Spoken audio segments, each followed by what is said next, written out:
பிரியமானவர்களே, ஆண்டவராகிய இயேசு கிறிஸ்துவின் பரிசுத்தமுள்ள நாமத்தில் ஜனவரி 9ஆம் தேதி இந்த நாளில் உங்களை மிகுந்த அன்போடு வாழ்த்துகிறேன். கர்த்தருக்கு ஸ்தோத்திரம். நாம் தினந்தோறும் சந்தித்து வருகிறோம். இது தேவ கிருபை. அதிலும் அந்தந்த நாளுக்குரிய தேவனுடைய வார்த்தையை நடத்துதலுக்காக தீர்க்க தரிசனமாக ஆண்டவர் உங்களோடு பேசி வருகிறதை நினைத்து கர்த்தருக்கு நான் நன்றியோடு அவரை மகிமைப்படுத்துகிறேன். Jesus meets YouTube family, GPS Robinson ஃபேஸ்புக்கில் இருக்கிற நம்ம ஃபேமிலிஸ், அவங்க எல்லாரையும் நினைத்து கர்த்தரை ஸ்தோத்தரிக்கிறேன். கர்த்தருக்கு மகிமை உண்டாகட்டும். பிரியமானவர்களே, அந்தந்த நாளுக்குரிய ஒரு மன்னா, பழைய ஏற்பாட்டு பரிசுத்தவான்களுக்கு வனாந்திரத்தில் மன்னா புளியும்போது அவங்க அதை போய் பொறுக்கி எடுத்து சாப்பிடணும். அதை போல ஆண்டவரே, இன்றைக்குரிய மன்னா அதை நான் உட்கொள்ளும்போது எனக்கு ஒரு புது பலனை நீங்கள் தரப்போறீங்கப்பா என்ற ஒரு எண்ணத்தோடு நீங்கள் கேளுங்க. நான் வாசிக்கிற வசனம் யோவான் 16ஆம் அதிகாரம் 13ஆம் வசனம். சத்திய ஆவியாகிய அவர் வரும்போது சகல சத்தியங்களுக்குள்ளும் உங்களை நடத்துவார். இப்போ அனுதினமும் ஆவியானவரோடு நடந்து, அனுதினமும் அவருடைய சித்தத்தை அறிந்து, அனுதினமும் அவருடைய சத்தத்தை கேட்டு நடக்கிறோம் இல்லையா? இந்த நாளிலே ஆண்டவர் பேசுகிற காரியம் என்னன்னு கேட்டால், பரிசுத்த ஆவியானவருக்கு இந்த இடத்துல கர்த்தருடைய பிள்ளைகளை வேதம் சொல்லுகிற வார்த்தை சத்திய ஆவியானவர். ஆமேன். பரிசுத்த ஆவியானவருக்கு மற்றொரு பேர் சத்திய ஆவியானவர். சத்தியம்னா வேர்டு. ஆமேன். அப்போ இந்த வசனம், பைபிள் தான் வசனம். இந்த வசனம் சில நேரங்களில் நமக்கு புரியும், சில நேரங்களில் புரிய மாட்டேங்குது.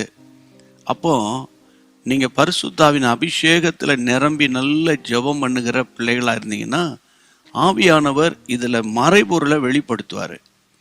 ஆமாம், நீங்கள் பரிசுத்தாவின் அபிஷேகத்தை பெறுவதற்கு முன்னாக பைபிள் வாசித்ததுக்கும், அபிஷேகம் பெற்று ஆவியில் நிரம்பி அந்த அபிஷேக வாழ்க்கையோடு பைபிள் ரீட் பண்ணுறதுக்கு ரொம்ப வித்தியாசம்.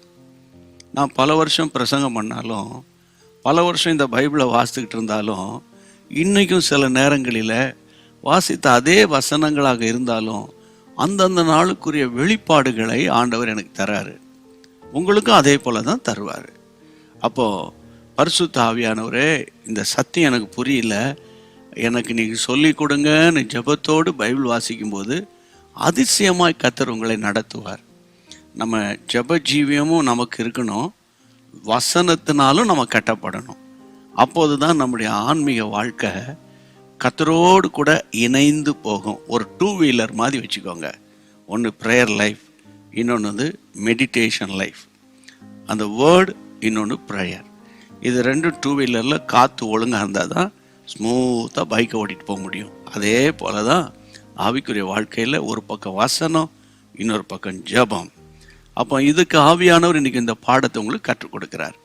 இந்த பாடத்தை ஆண்டவரே, நான் படித்ததுக்காக தேங்க்ஸ்ன்னு நானும் சொல்லணும், நீங்களும் சொல்லணும். அனுதினமும் அவருடைய சத்தத்தை கேட்கணுன்னா வசனத்தின் மூலம் ஆண்டவர் பேசுவார். சரியா? உங்களுக்கு கர்த்தர் கொடுத்த ஒரு வெளிப்பாடு, ஒரு விளக்கம், அதான் ஒய்ஃப்கிட்ட ஷேர் பண்ணுங்கள். ஒய்ஃப் என்ன பண்ணுங்கள், கணவர்கிட்ட ஷேர் பண்ணுங்கள். நீங்கள் பிள்ளைகள்கிட்ட ஷேர் பண்ணுங்கள். அப்போ பாருங்களேன், தேவனுடைய கிருபை அந்த நாள் முழுவதும் எப்படி இருக்க போகுதுன்னு, இன்றைக்கி எப்படி இருக்குன்னு பாருங்கள். சரியா? ஜெபம் பண்ணிடுவோமா?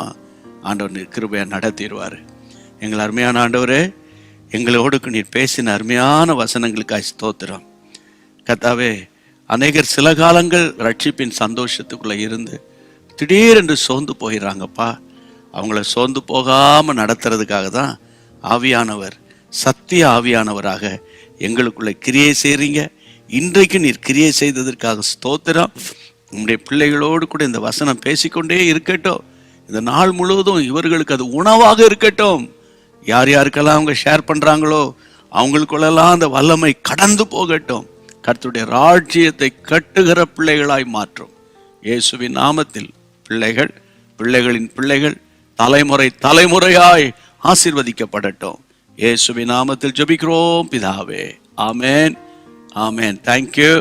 மீண்டும் நம்ம சந்திக்கலாம். தேவ கிருபை உங்களில் பெருகட்டும். God bless you. அன்பான தேவனுடைய பிள்ளைகளே, இச்செய்தி உங்களுக்கு மிகுந்த ஆசீர்வாதமாக இருந்ததென்று நாங்கள் நம்புகிறோம். தொடர்ந்து எங்கள் செய்திகளை கேட்டு கர்த்தருக்குள் ஆசிர்வதிக்கப்பட ஜீசஸ் மீட்ஸ் மினிஸ்ட்ரீஸ் என்கிற எங்கள் யூடியூப் சேனலை சப்ஸ்கிரைப் செய்யுங்கள். மேலும் உங்கள் ஜெப உதவிக்கு எங்களோடு நீங்கள் தொடர்பு கொள்ள வேண்டிய தொலைபேசி எண் 9841252836 மற்றும் 7299546363. Email gpsrobinson@hotmail.com. கர்த்தர் உங்களை ஆசிர்வதிப்பாராக.